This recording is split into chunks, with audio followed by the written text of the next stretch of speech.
Welcome to our channel. Today we how to connect Redshift with Python using psycopg2 step by step clearly. First, install the psycopg2 package if you haven't already. You can do this by running the command pip install psycopg2 binary in your terminal.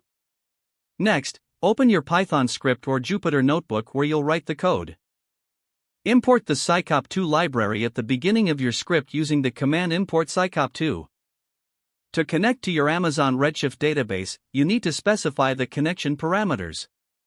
Create a variable for the connection string.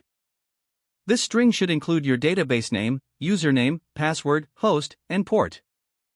The typical format is name equals your underscore database user equals your underscore username password equals your underscore password host equals your underscore host port equals your underscore port. Replace your underscore database, your underscore username, your underscore password, your underscore host, and your underscore port with your actual Redshift credentials. Now, use the psycopg2.connect method to establish the connection.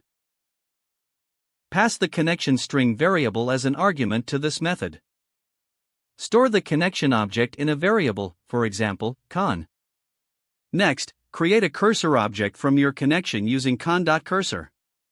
This cursor will allow you to execute SQL queries. To confirm that your connection is successful, you can execute a basic SQL command. For instance, you can use cursor.execute, select version. Call the fetch1 method on the cursor to retrieve the result. Store the result in a variable, and print it to the console. After executing your queries and getting results, it's important to close the cursor and the connection. You can do this by calling cursor.close and con.close, respectively. Finally, ensure to handle any potential exceptions by wrapping your code in a try-except block. This will help in identifying issues with the connection or queries. Now you have a complete step-by-step guide to connect Redshift with Python using psycopg2. If the page does not load, refresh the browser or try again in a private or incognito window. Make sure you are using the correct email address, then retype it carefully to avoid small typos. If your password is not accepted, use the reset option and create a new strong password you can remember. Check your spam folder for verification or security emails, then complete any requested confirmation steps.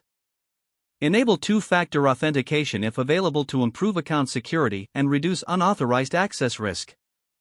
Don't forget to like this video and subscribe to our channel for more step-by-step tech guides.